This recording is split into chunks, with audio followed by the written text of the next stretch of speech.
Good afternoon, everyone. Thank you for joining the telepress conference today. I'm Kat McHugh. I'm with Appalachian Voices. We're proud to be a co-convener of the Solar Work Group of Southwest Virginia, which is bringing this announcement to you today. We'll hear from several of the lead players in this new partnership. I'll introduce each one before they speak, and we should wrap up the presentation shortly before 1:30, and then we'll open it up for Q&A, and we'll stay on the Zoom call as long as needed. For your questions, I think you should be able to unmute yourselves to ask a question. You could also type it into the chat box, and we can field them that way. And lastly, I will be sending out a press release immediately after the conclusion of this teleconference to all of you. And in that press release, there will be the names of all the speakers, so you have their correct spelling and titles. And there is a link in the press release to a Google folder that will have some collateral material in it, headshots of the speakers, a number of really great pictures, some secure futures of some of their existing solar projects, a couple of map illustrations, and yeah, I think that's it for housekeeping. So we'll kick it off with Chelsea Barnes. Chelsea, quick little wave there so folks can see you real quickly. She is the New Economy Program Manager for Appalachian Voices. She serves on the Solar Work Group's planning team and is the project liaison between this new partnership we're announcing today and the Solar Work Group. So Chelsea? Thanks, Kat, and welcome everyone. Thanks for joining us today. I'm actually going to hand it over to Adam Wells real quick. He's going to give a little bit of background. Adam Wells is also with Appalachian Voices and works on the Solar Work Group planning team and has been around with the Solar Work Group as long as it's existed. So I'm going to let him do a little bit of the introduction and background, and then I'll jump back in. Yeah, thanks, Chelsea, and thanks to everyone for joining, and really excited to be and proud to be a part of this team. Excited for this announcement.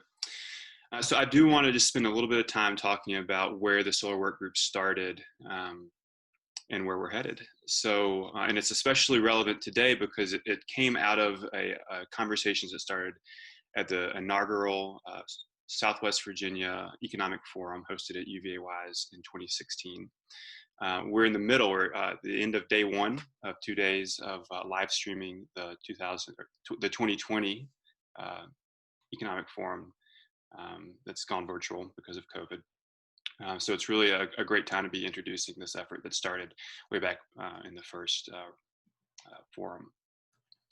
So that forum was convened really to bring together the economic and community development partners working in Southwest Virginia to really put our heads together around what the future of Southwest Virginia looked like as the coal economy continued to decline.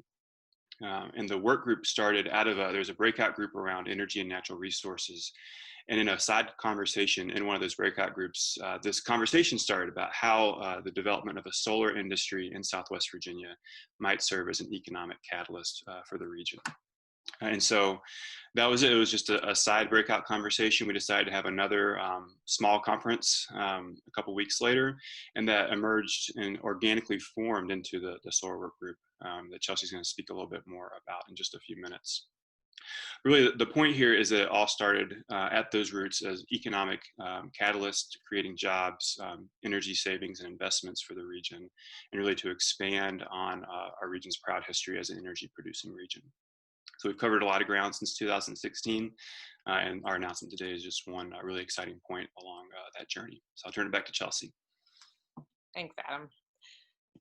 So the Southwest Virginia Solar Work Group, when it was established several years ago, established 4 main goals upon its formation, including to identify and develop solar projects, to grow workforce development and entrepreneurship opportunities to advance solar projects with maximum local benefits, to expand solar education and outreach throughout Southwest Virginia, and also to promote policy changes to grow the solar industry in the region. We made great strides on many of our policy goals at the General Assembly this year, which have opened the door for more solar energy development and workforce development opportunities throughout our region. So in June, the work group issued a request for qualifications seeking solar development partners to help us reach our goals of developing solar projects while growing workforce development opportunities. Our hope was to find an installer that would help us to develop our lofty goals of developing more than 10 megawatts of commercial scale solar installation in the coalfield region, creating 15 new full-time solar related jobs, both in construction and non-construction, and as well as opportunities for entrepreneurship and small business development, and to develop at least one school or municipal project in each of the 7 coalfield counties, all of this by the end of 2023. These are ambitious goals, but the Solar Work Group is pleased to announce that we have selected a team for this solar development initiative who we are confident can help us reach these goals. That team is led by Secure Futures, who's here with us today in partnership with Mountain Empire Community College, God Electric, and Lonesome Pine Solar.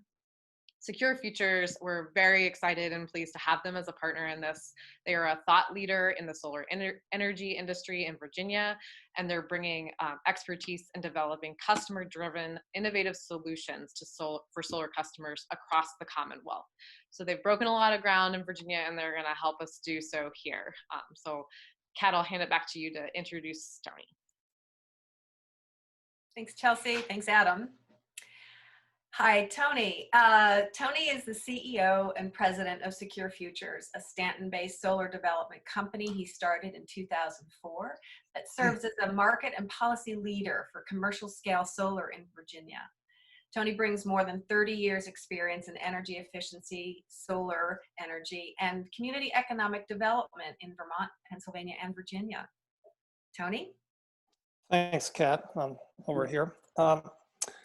We're so excited about this unique partnership. It represents the best of a hybrid of nonprofits and for-profit companies and educational institutions to address some very significant opportunities and challenges. Altogether, our 2 teams bring 10 organizations, 2 teams, and 1 common goal.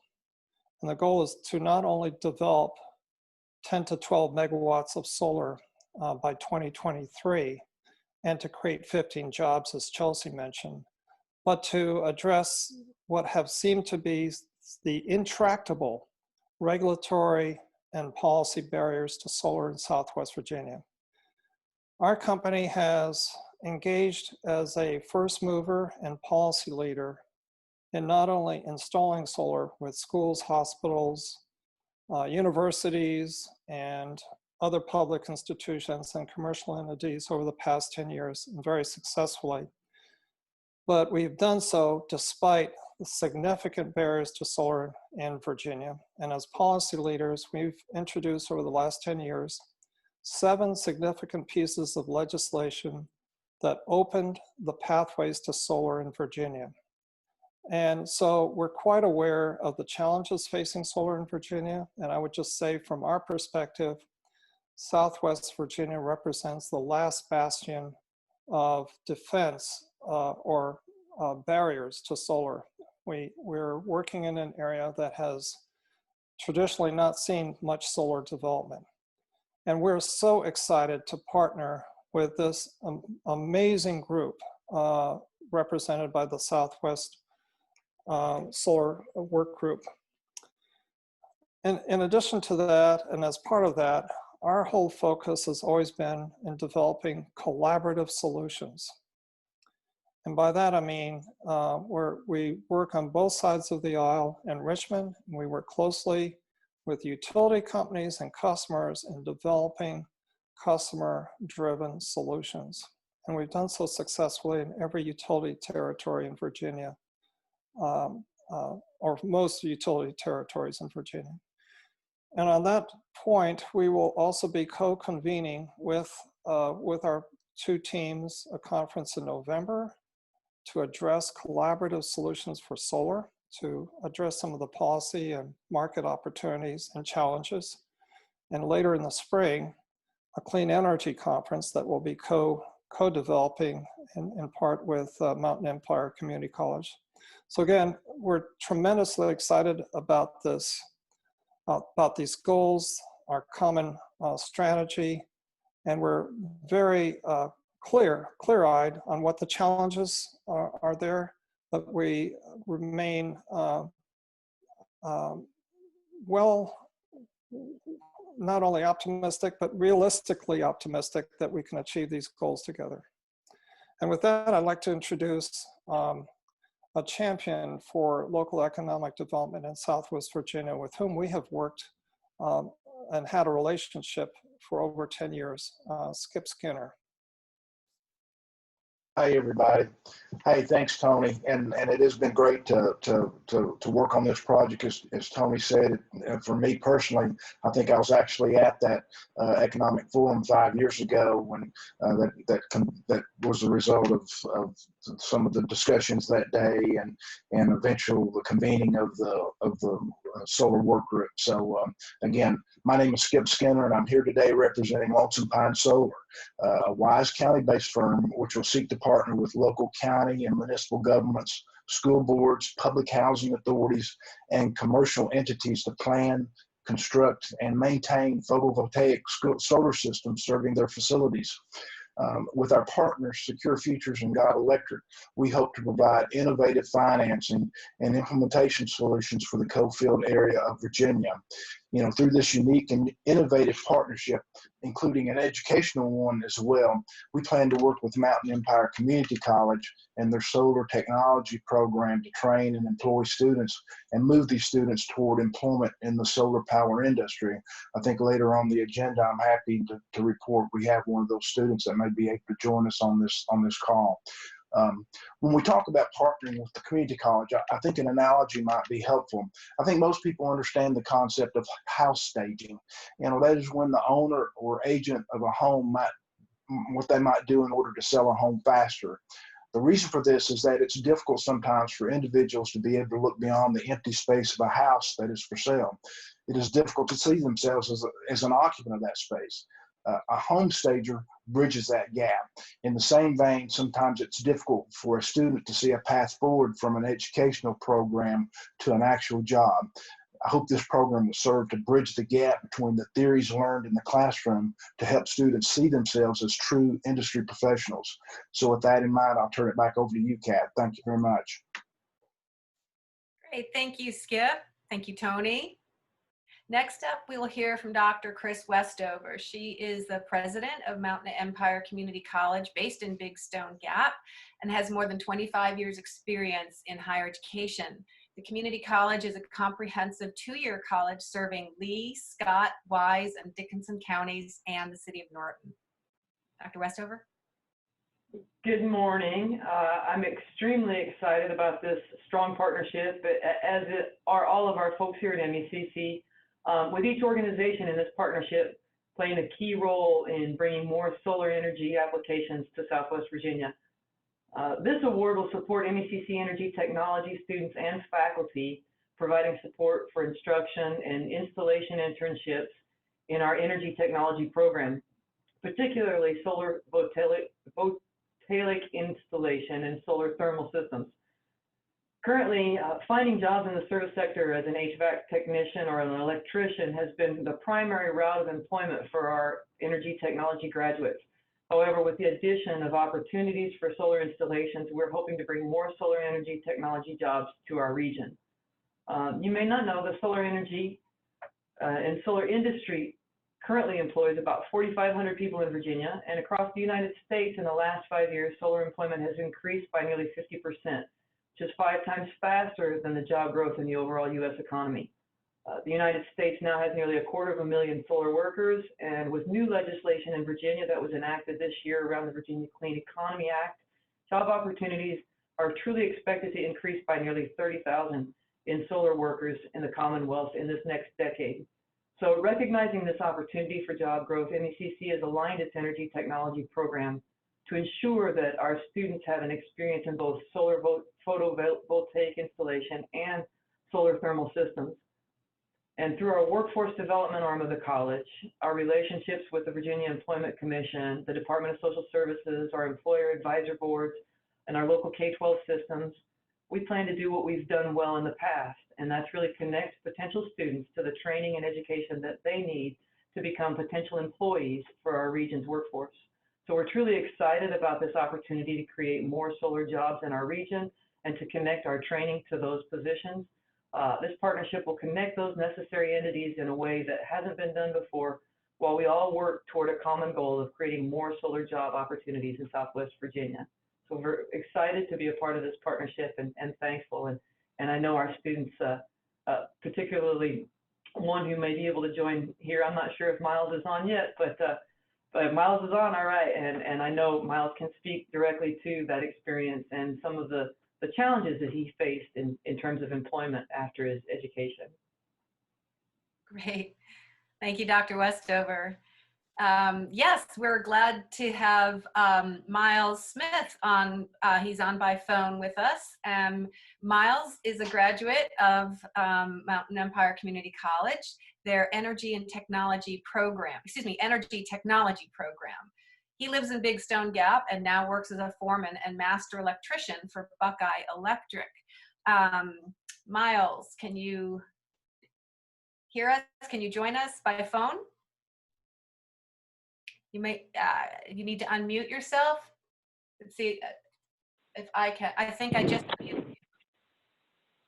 Yeah, I should be unmuted now. Can everyone hear me? Yes, fantastic. So, take it away. Great. Yeah, this is an exciting opportunity for our area because, as said, being a graduate from the energy technology program, I haven't been able to put those skills to use locally.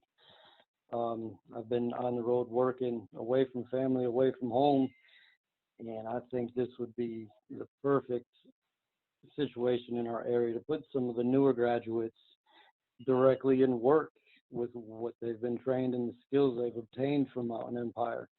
It's been a great skill set. I've been able to use it in other fields, in other areas, but this is something we need in our area. We need in our backyard.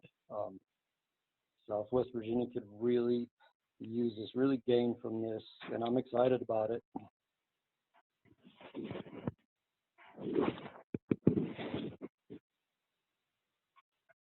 Okay, thanks, Miles. Okay, fantastic. Last but not least, of course, we will hear from Nick Pollier. He is the Energy Marketing Specialist for the Virginia Department of Mines, Minerals, and Energy. He's on their energy team based also in Big Stone Gap. Lots going on there in Big Stone Gap. He manages programs for the agency's energy performance contracting, conservation, efficiency, and renewables. Nick? Hey, good afternoon, everyone. Thank you, Kat. Again, Nick Pollier with the energy team at DMME. I'm based out of Southwest Virginia, but I span the full range of the Commonwealth, so go all over the state for various projects. We're definitely excited about the announcement, and we've been working with the solar work group for quite some time. Since it began, really, we've been on board as a member, but also a member of the planning team. And obviously, as DMME, we're charged with ensuring the goals of the Virginia Clean Economy Act make sure those goals are pursued and every effort towards attaining those goals since it was signed by Governor Northam into act in July. We fall under the Secretary of Commerce and Trade in the governor's office, so we're well positioned to help grow renewable energy and assist in some of the efforts in economic development as well as workforce development. And this announcement definitely aligns with our work on the Virginia Clean Economy Act. And one of the main goals is to help create a clean energy Virginia. And definitely through this grant, more opportunities for commercial scale solar will help aid us in reaching that carbon-free goal, which is established to be reached by 2050. We do have quite a variety of resources to help us meet those goals, various programs related to solar development and energy efficiency. We recently created and staffed a solar program manager role within DMME and the energy team. That's staffed by Carrie Hearn. And this spring, we also announced the creation of our Soul Smart Technical Advisor Program.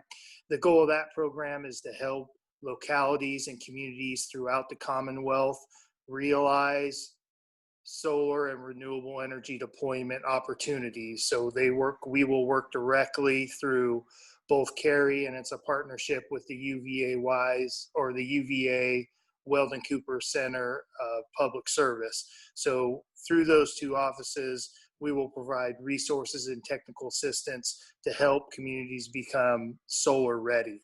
We also help staff the Clean Energy Advisory Board, as well as the Virginia Solar Energy Development and Energy Storage Authority. Some of the other programs we're actively involved in: the Commercial Property Assessed Clean Energy Program. This is a program offered to counties and localities in Virginia to help them provide a financing solution for clean energy, energy efficiency, and energy conservation programs in their specific communities. We also recently started the Solar Enhanced Energy Performance Contracting Program with funding from DMME to help deploy solar in communities in conjunction with energy efficiency projects. So a lot of different programs, and we also continue to work on our deployment of renewable energy on previously mined land. And in WISE, Virginia specifically, we awarded a grant of $500,000 for a solar project site preparation at the Mineral Gap Data Center. And that work is currently underway up in WISE. So we're definitely excited. We look forward to the continued partnership with the work group and continuing to find opportunities like these across the Commonwealth, not only in Southwest Virginia, but we have a variety of different efforts with other state agencies like Department of Environmental Quality, which are specifically aimed at meeting the goals of the Virginia Clean Economy Act and bringing renewable energy to communities that have a need and a desire to see it there. So thank you. Outstanding. Thank you, Nick. It's very exciting happenings there at the DMME. Okay, I think we have covered everyone. So now we'll free to take some questions that you might have. So technically, I thought we would be able to unmute, but apparently we're not able to do that. But if you can chat your question or raise your hand. Oh, wait a minute, Chelsea, it looks like you are. Anyhow, please raise your hand, or if you are able to unmute yourself, now's the time for question and answer. And if you can, because we have several panelists, if you can direct your question to the entity that you think is the best one to answer your question, that would probably be helpful. So let's see how we can do this. Let's see, I'm going to start to try to unmute people. No, that's not working. Chelsea, can you advise us on that? Yeah, I've been allowing folks to talk, so you should be able to either raise your hand or send a chat, and hopefully you might be able to unmute yourself to ask questions as well if you're just on by phone. But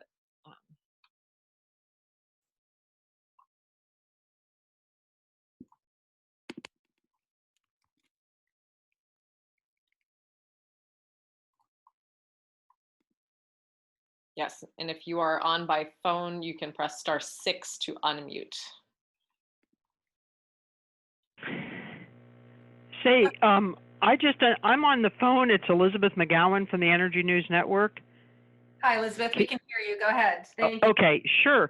Well, I specifically I've been tracking this for a while, and I was hoping Adam would actually say a little more. He kind of demurred there, and I wanted him to talk because, everyone I interview tells me that he was sort of the driving force on this thing, and I know he's not going to take full credit because there were a lot of other people. But, Adam, this is happening in your own backyard. You've been talking about this. We've had lengthy conversations. So how are you feeling today, or what is this? This is a big deal. So talk about that a little bit. Yeah, thanks, Elizabeth, for calling me out like that. It really, I mean, it's true. I was in those initial conversations that led to where we are today, but it has truly, in so many ways, been a tremendous group effort from the folks on this call and many that aren't on today. And we would not be here without a lot of people volunteering their time and really bringing a ton of energy to the effort. And that's not me demurring myself. That's just being honest about how coalition efforts work and about how we clear some major hurdles facing the region. Mm-hmm. But to answer your question, I am feeling emotional. I have the feels, to put it in millennial terms, because I kind of teleported back to that room where we were having that conversation and was just trying to imagine, like I never would have thought that we would be having, making an announcement like this. It really is. I think that we're going to see a lot of tangible results come out of this partnership. I couldn't be prouder of the team that's come together to rise to the challenge. I think it just speaks volume to the opportunity and the drive that we've pulled this together in this format. And I'm just so excited to see where this takes us. But I never could have imagined this is where we would have been 5 years ago. Thanks, Adam. Kay Kaufman, we see you. I just wanted to, you have your hand raised, but first I just want to see if Elizabeth had any follow-up questions while she has the floor. Oh, the one question I did have, sometimes I'm losing the volume when you're mentioning the electrical group. Who is that? I didn't see them on the list. The electrical group that's involved, is that that's working with Secure Solar? Is there another partner that I didn't see on the list? Yes, that would be GOT Electric, and they have been a partner of ours on various projects since 2010. And Got it. Okay. How do you spell the name? That's what I'm losing. People kind of swallow the word, and I can't catch what it is. It's just the way it sounds. GOT, and then electric. Oh, so it's just GOT. Okay. Correct. Okay. Are they also in Stanton, or are they? They actually have their primary headquarters is in Rockville, Maryland, but they have a Virginia headquarters in Harrisonburg, Virginia, which is just 30 miles from our. Right. Okay. And then their intention is to work very closely with Lonesome Pine Solar and Mountain Empire, and of course Secure Futures and both teams all together in building a local workforce team that can actually do the installations. Got it. So that's what we're so excited about, and we're going to be injecting, in addition to staff resources, we're going to be injecting $20,000 into the startup of Lonesome Pine Solar, $30,000 into hiring a local coordinator, and $50,000 into Mountain Empire as part of our commitment to making it happen. Right. Okay. Thank you. Thank you for explaining that. I appreciate it. You're welcome. Thanks, Elizabeth. And by the way, all of the speakers will be available later today. If you have any follow-up questions, just be in touch with myself or Eric Curran will also be listed on the press release that you'll get shortly. So next we have Kay Kaufman, who is writing for PV Magazine. Kay? Hi, can everyone hear me? You're a little soft, so maybe try. Can people, is this better? That is much better, thank you. Okay, all right. First of all, and this is more housekeeping, what is Miles's last name and can you spell it, please? Yes, it's Smith, S-M-I-T-H. Aha. And his first name is Miles, M-I-L-E-S. Perfect, thank you. All right. Then I have some background questions, which is, and you'll have to excuse my ignorance, I am not as familiar with Southwest Virginia as I probably should be. But how much solar do you have right now and how many solar jobs? And also kind of compared to jobs in the coal industry, has there been, you know, is there big unemployment? What's that situation like? Yeah, thanks, Kay.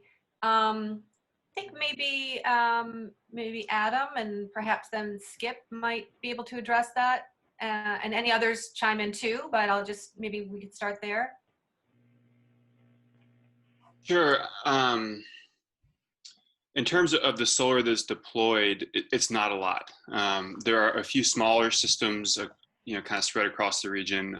More and more residential systems, but in terms of large-scale commercial systems, there are not that many. There's one on campus at Mountain Empire Community College that powers Home Craft Days. It's a big plug there. But really not much to speak of in terms of commercial scale. And although there's the project that Nick spoke about, the 3.5 megawatt system at the data center in Wise, that's planned and in the early stages of construction, but hasn't gone online. And then no larger utility scale solar has been deployed. Oh yeah, and there's, thanks Chelsea for the note, there's actually a system on top of DMME's headquarters there in Big Stone Gap now. It's a newer one. So I think that answers the question about deployed solar. You said there's a big solar project on top of what? I'll let Nick speak to that and maybe also pass the baton to DMME about coal employment too. Nick, can you talk a little bit about the system on y'all's building there? Sure. Last year, we actually christened, I guess, a 140 kilowatt roof mount solar PV system that's located on our Big Stone Gap DMME facility, which happens to be kind of co-located with Mountain Empire Community College. So that's about as I said, 140 kW system. It supplies approximately, it was designed to supply about 50% of our total consumption at that facility. And I think we're doing a little bit better than that right now. So we're definitely proud of that. And it's been working well for us. I'll also make mention that the Duffield Regional Jail has a large solar thermal installation on site to help with their water heating at the jail there in Duffield. So that's probably one of the larger sized arrays in Southwest Virginia. And like Adam said, they're scattered throughout Southwest Virginia, some here and there, but nothing real significant in terms of approaching utility scale. And in terms of workforce, it's very minimal. And I know that's one of the goals of not only the solar work group, but multiple agencies to help grow that workforce. Mountain Empire is certainly involved in that. And one of our goals at DMME is also to help where we can grow workforce and economic development, because it's lacking here in Southwest Virginia, definitely. Okay. Okay, also a follow-up question, I think maybe this is for Tony. I know we're just announcing today, but is there can you give me any kind of like time frame or timeline, or any idea of what kind of projects we're talking about going forward? Also, like what kind of outreach for employees? The press release said these projects are going to be specifically designed to employ local workers. Can you talk about that more? Okay, well, those are very tall questions. Thank you. So our plan of attack is what we call 5-5-10. Over the next 3 years, we intend to develop what are called ambassador solar sites in each of the 7 coalfields counties, to include a mix of 5 commercial buildings, 5 multifamily buildings, and 10 schools. We intend or expect to try to get at least 1 customer under contract this year and get all the rest of the customers under contract next year and build out those systems through 2023. As we develop these customers, we'll then be able to create a demand pull for students matriculating through Mountain Empire to fill the positions that are going to be needed to build out those arrays. We anticipate in the process of doing that, we'll also help create a residential more of a residential solar market as well. Clearly, one of the challenges in this region are the barriers to solar. Right now, none of the utilities operating in that region, in the coalfields region, allows power purchase agreements. That's the problem. Right now, none of the schools in that region can enjoy net metering. That's the problem. Between net metering and PPAs, those are the two policy changes that have occurred in Virginia that have opened up the market in other parts of the state, and I should say nationwide. So as we reach out to prospective customers, we'll also be working on the policy front vigorously with the utilities and with lawmakers and other interested stakeholders to try to bring the solar revolution into the coalfields region with the full support of the utility companies. Without their support and cooperation, it's going to be a very tough road. Yeah, With their support, all things are possible. sure. Local utilities, are they co-ops, municipals, or the big guys? Who are we talking about? We've got an interesting mix. We've got APCO, which is one of the two large investor-owned utilities in Virginia. We have Powell Valley Electric Co-op, which is a subsidiary of TVA. So their policies are dictated out of Tennessee. Okay. And then we have Old Dominion Power, that's a subsidiary of Kentucky Utilities. So their policies are dictated out of Kentucky. So we have a really weird mix of two utilities operating in that region whose mandates are driven by out-of-state management. Yep. So that makes it all the more challenging, and we love challenges. We see that as an opportunity to make things happen. Very. Thank you for answering my questions. I know I was asking a lot. Okay. Thank you, Kay. Tony, I just had a quick clarification question too on the 5-5-10 structure. Is that total, or would that be in each of the counties that you mentioned? We would love it to be in each of the counties. We're talking about the solar ambassador sites. There may very well be additional projects, smaller projects, but with that 5-5-10, we expect we'll be able to achieve 12 megawatts, which is the kind of scale that you need to support a local workforce. Thank you. That's helpful. Let's see, I have John Cleary and then Miranda Wilson next. And Elizabeth, I don't know if you're trying to chime in as well, but we'll circle back to you after Miranda, if that is the case. John, and you're with WXBQ.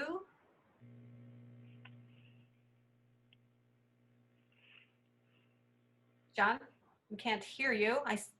Can you hear me now? Yes. Okay. Now we can hear you. Thank you very much for taking my question. I'm wondering if you could give a brief, and you may have already touched on this, a brief example of what a project would look like involving the university as well from start to finish without going into too much elaboration. Oh, that's a good question. And that can go to whomever. You know. Okay. Skip, maybe we can start with you, with Dr. Westover chiming in too. Does that sound good? Sure, absolutely. Thanks for the question, John. You know, once we have these prospects lined up, and we kind of identified some of the model prospects being housing authorities or municipalities or county governments or even the schools. You know, once we have lined up, there, of course, with any project, there'll be an initial assessment to see how it might lend itself to a photovoltaic system. And then, you know, once we have that initial assessment, you know, we'll meet with the owners and start looking at some technical data in terms of what is the current energy use in that facility under you know, their current means of receiving electricity, and then from that we start developing proposals, looking at sizing the facilities, where the facilities may be located. Will it be a ground-based system, or will it be a roof-based system? When you have a roof-based system, of course, then you get into complications about roofs and so forth. People are very careful about impacting the roofs. I think Tony may want to jump in and elaborate a little bit more, but I think we brought a unique model and a unique process to this particular project, in that is that there'll be some warranties provided if there are roof mounted systems, in order that they can get if a roof has to be replaced as part of the system, they can finance the project as part of the financing program that Secure Futures will bring to the table. So it's really a win-win situation for schools and some of these local governments when they have a situation like that. But then to conclude the question, then you engineer the system, you put it operational. There'll be some features, especially on the educational side, that you'll be able to see different dashboards available publicly that students or the public in that locality or wherever they're located can see savings and see this number of solar days provided, and just a lot of the technical details. And it's just part of the educational process to educate individuals about solar power and the benefits of solar power. Thanks, Skip. And Dr. Westover, is there anything you would like to add as well? I think we could just kind of pick up from the installation point. Where we'll probably step in is at the point where projects have been identified and are started up, and we'll bring our certified instructors, probably work with God Electric to provide some internships and some installation opportunities for our current students who are in solar courses or in the energy technology program, and likely offer some specific certification within that. But the main thing will be internships for our students and hands-on experience in PV in installation, working with God Electric and others once the projects have been identified. Okay, thank you very much. And any other speakers have a add-on comment before we move on? Well, I would simply add to that what we strive for with any project is a triple win. First off, the customer has to win, whether it's a school or municipality or commercial operator. The value of the solar electricity has to more than match or exceed the savings from grid utility power. So from day one, the customer is going to pay lower electricity costs, incur no capital costs in the financing of the solar array, have no performance risk, have no maintenance costs, and in addition, particularly for schools, will have educational curriculum benefits in terms of bringing rooftop solar into the classroom. So what we often encounter is what we call the cognitive gap, right? How can this all be true? So initially, people may meet this kind of value proposition with some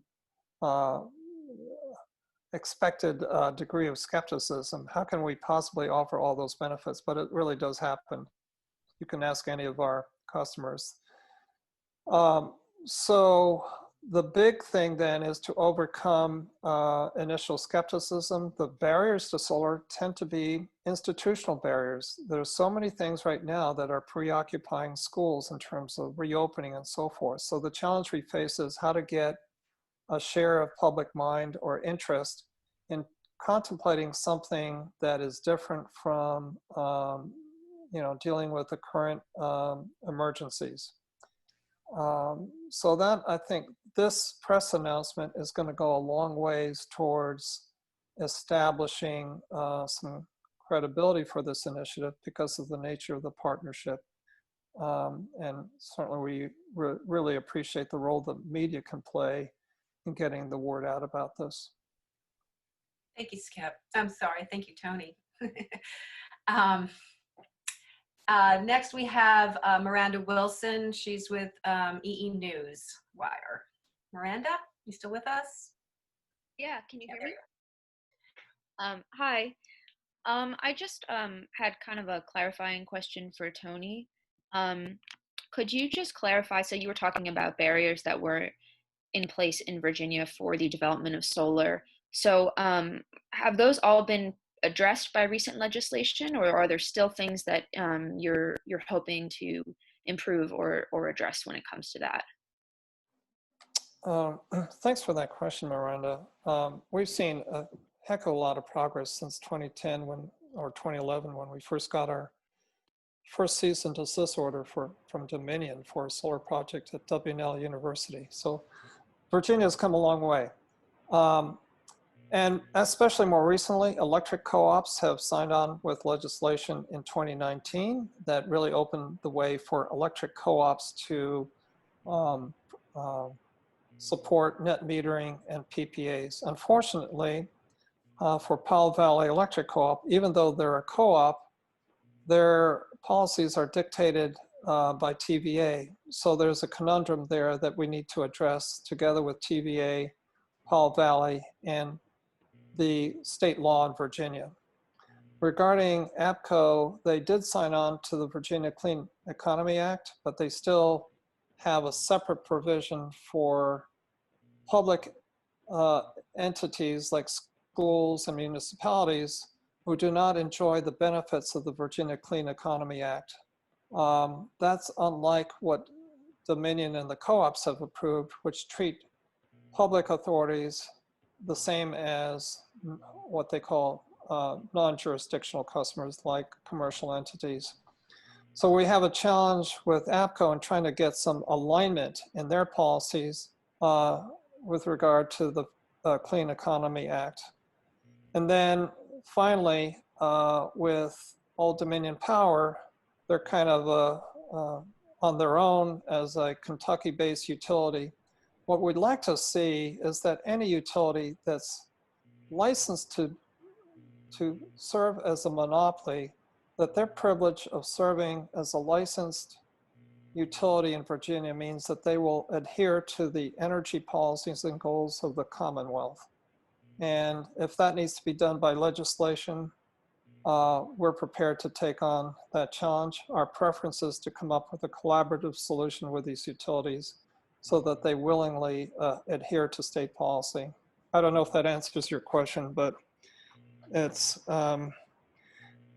there are some benefits to the Clean Economy Act that have come into place. There's more work to be done, I guess is the shorter answer.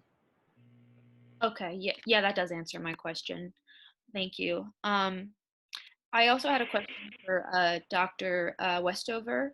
I was just wondering, you mentioned something about job opportunities in solar in the state expected to increase, I think maybe by 30,000 or to 30,000 in the next decade. I was just wondering kind of if you know where that stat comes from. I know exactly where that stat comes. I actually got that from Chelsea. So Chelsea. Yeah, that's an estimate that came from the Solar Energy Industry Association and an evaluation that was done regarding the impact of the Virginia Clean Economy Act. Got it. Okay. Those were all my questions. Thank you. And Chelsea, was it by 30,000 or to 30,000? They're kind of different. I believe it will increase by almost 30,000. By 30,000. So in addition to what we've already got. Okay. All right. Thanks. Thanks, Miranda. Thank you, Tony. Thank you, Chelsea. Any other questions? I don't see any other additional hands on the little participant panel here. We have any other questions? Hey, Kat, this is Nick Polier Yes. again. I just wanted to clarify on the question we got asked earlier about coal jobs and I kind of skipped over it, but Tara Kesterson, our PR director, was able to give me the stats. So in 2019, there were 2,887 folks employed in the coal industry in Virginia. Okay. Thank you. You're welcome. Yeah. This is Skip Skinner. I just want to jump in, Kat, and kind of follow up on Nick's comments. Let's all remember that the coal industry is the original solar industry in Virginia. So. Elizabeth, do you have yeah, that's buried sunlight. Is that it, Skip? That's exactly right. Buried sunlight. That's a good way of phrasing it. So. Okay. I think we're probably about done. So we just have just a quick closing send off, and we really appreciate your participation. So Chelsea, you have a closing. Yeah, thanks, Kat. Just want to again express our gratitude to this amazing team and all the work that they put in already, and all the work that they're going to be putting in over the next couple of years, and hopefully even beyond that, and helping to make this vision from the Solar Work Group a reality in Southwest Virginia. Our very immediate next step is working to get some solar projects built in Southwest Virginia, and so to that end, interested building owners at the commercial scale, so schools, nonprofits, local governments, businesses in the region, will be, you can sign up at our website, swvasolar.org. /securing-solar, or just go to the main page, swvasolar.org, and you'll be able to find it on that homepage as well. To sign up if you're interested in going solar with this partnership. There's also a way that you can sign up if you're interested in future training opportunities as they come online at Mountain Empire Community College. You can sign up at a link there to receive future announcements. And we're just really excited to get started and help folks save money and support the local economy at the same time.